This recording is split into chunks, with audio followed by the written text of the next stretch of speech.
Hey, event staff. Happy Thursday, November 14th. Happy No Shave November. As you can see, I'm trying to grow my beard out a little bit. Turned a little orange, so might shave it off, but we'll see. So hopefully you all having a great week this week. Staying warm in these frigid temperatures.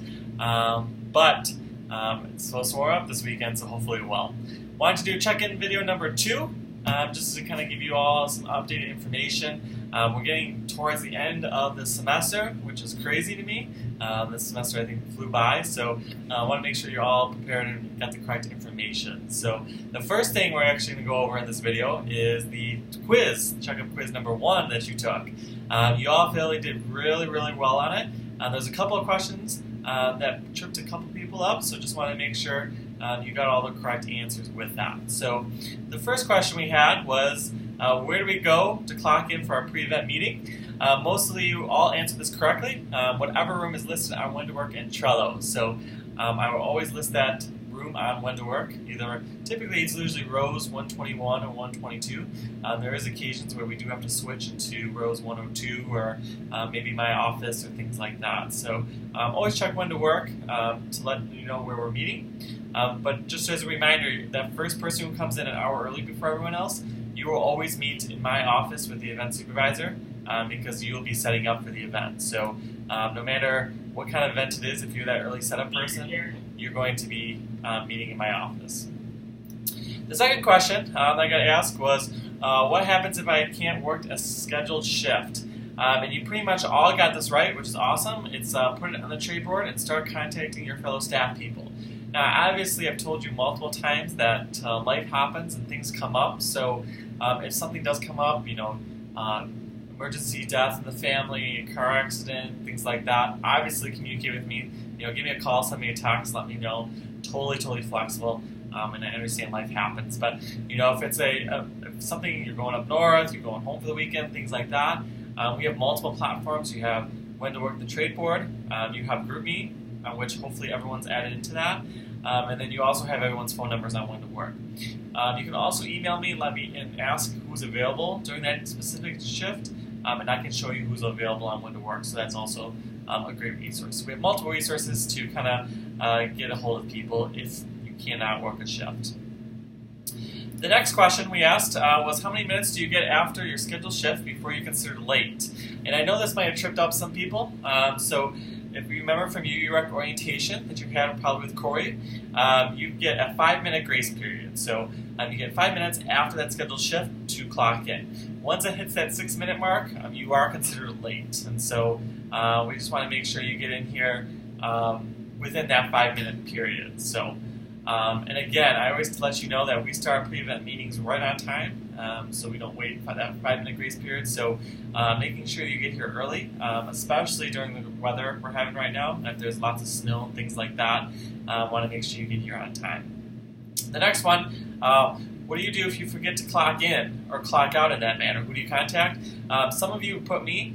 I do not deal with TimeLink, nor do I want to deal with it. So you would contact Corey.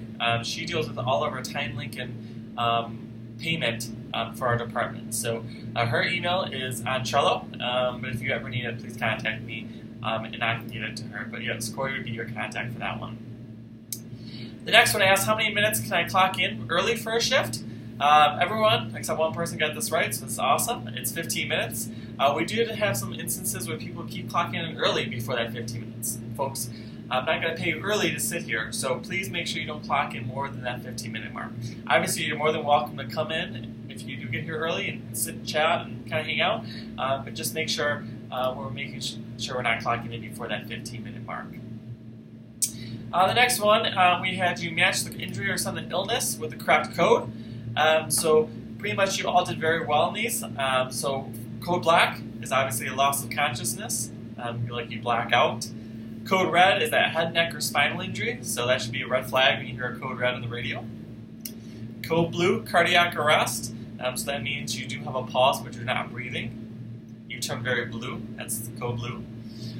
Code white, seizure, so that means you turn very pale and very white. Code green, we get a lot of these, sprain and dislocation and things like that. It happens a lot in our facility. And the last one was code pink, which is bleeding. And again, kind of correlate with that. So those are also always on your lanyard, so if you have to call those codes, you can just look on your lanyard and they'll be there. The next one we ask is match behavioral or other emergency codes with the correct description. So the first one is the code AMBER. So this is a lost child. Really important with this one though, when we talked about it when we did training, is that we only call a code AMBER if we do not have the child. So if we do not have the child, the parents come up to you and say, hey, I'm missing my child, we will call the code AMBER. If we do have the child but we can't find the parents, we will not call a code AMBER. We'll just call the event supervisor and say, hey, I have a missing child here in my possession. We need to help find the parents. Because obviously it's much easier to find the parents and get a hold of the parents than it is to get a hold of the child. So we only call it if we're missing the child. Next one, code gray, severe weather. And again, we'll have sometimes a couple of those, especially if basketball season, if it gets snowing and stuff like that, we may have to call one. Code orange, active shooter. So hopefully we'll never have that, but we did talk about in training how to handle that in case that does happen. Code purple, physical altercation or fight. As we're starting to get into our winter sports, we do see people sitting right behind the visitors section, visiting team bench, I should say, and also the students sitting behind them. So it's really important to watch those, and if you see anybody getting really rowdy or anything like that, that you call that code, that way we can address it. The last one, code yellow, so that's urine, defecation, or vomit, and making sure we're calling that code clearly, and we're telling where that specific code yellow is, because we do have custodial on every game, and so that way we can get them to the correct location. So you two guys did very well in those codes, and again, they're all in your lanyards in case you need them. The next one is, what task code should I be clocking in when I'm working? You all got this right. It's whatever's listed on when to work. So remember, we have a bunch of different task codes. So it's always making sure that you clock in with the correct one. I always tell people to look at when to work right before you clock in. There's an app for when to work, so that way you can see the correct task code, but making sure you're looking at the correct task code on that one. Next one we asked is true or false. You can be at your position. Obviously, that's false. When you're taking your break, make sure you're eating it either in the pre-event meeting room or in my office. That way, we're not eating in the public when you're on the clock. You are allowed to have a bottle of water or a water bottle at your station. I'm totally cool with that, as long as it's not distracting while you're working. But you can have a water bottle at your location. The last thing, a question we had is, where can I find out information for the event I'm working?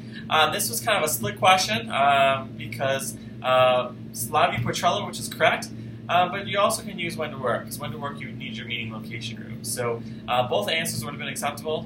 Trello was the most that I want you all to get important to look at, but you can look at when to work as well. So also I want to make sure that you're all looking at Trello before events. We talked about, I'm really going to encourage those event supervisors to quiz you on a lot of information happening, because the pre-event meetings are really for questions that you don't understand in those Trello play cards. Again, Scott and I make those cards before every event, so making sure that you're looking at them, you're studying them, and then you're bringing those questions to that pre-event meeting if you have them, so you know what the event's going on. So that was a quiz. You guys did fairly well on the quiz. Great job. Like I said, we'll probably have another one coming up next week, so just look for that. But again, these quizzes I think will help you all to kind of get in the mindset. Now, not everyone took the quiz this week, so next week I'm really going to be checking to make sure everyone takes it. And if you don't take it, I'm going to have a follow-up conversation with you all. Why are we taking those? They're very short. Like I said, they're between 5 to 10 questions, so usually multiple choice, true and false. So just making sure everyone takes it. The next thing I want to talk about is the commencement and winter break forum that was put on Trello. So that is due tomorrow by 5. It's a Google Doc, so make sure you do fill that out. Right now, on Monday, when I get in next week, I'll start scheduling the commencement shifts and things like that. So making sure that you prefer what commencement shift that you want to work. Looking right now, the only more help that we need is the last commencement. The first two, Scotty did a great job getting a lot of volunteers. So really that last commencement shift is really probably need the most bodies. So look out for that. Next week I'll start scheduling for that. The other questions on that form was making sure that you have your winter break preferences painted. So if you will not be here winter break, make sure you're painting them red. Winter break does start that Sunday, December 15th, the day after graduation. Goes all the way to Sunday, January 12th. So you should be painting those all red. Now we do have a couple sporting events during break, especially that first week in January. So if you do want some extra money during break, probably spent it all too much on Christmas gifts and stuff. We do have some basketball games, wrestling, things like that. So make yourself available for the times that you will be up here. and more information for that to follow.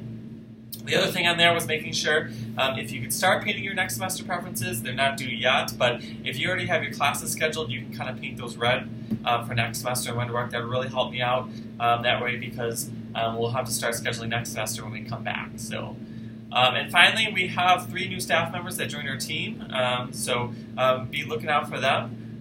There are Mario, Damon, and the last one. So make sure you look out for those staff members. They're doing their CPR training Friday, and then we'll do the UREC training and stuff next week. And the last one I forgot was Paige. Sorry, Paige was the last new staff member. So our Mario, Paige, and I'm forgetting the last one, Damon. Sorry, Damon. Are the 3 that we got. So congratulate them for coming. So as always, let me know if you have any questions or emails. Make sure you get that Google Doc form submitted by tomorrow by 5 p.m. And then also look out for the next quiz next week. We'll have one. So have a great Thursday, folks. Stay warm and fire up.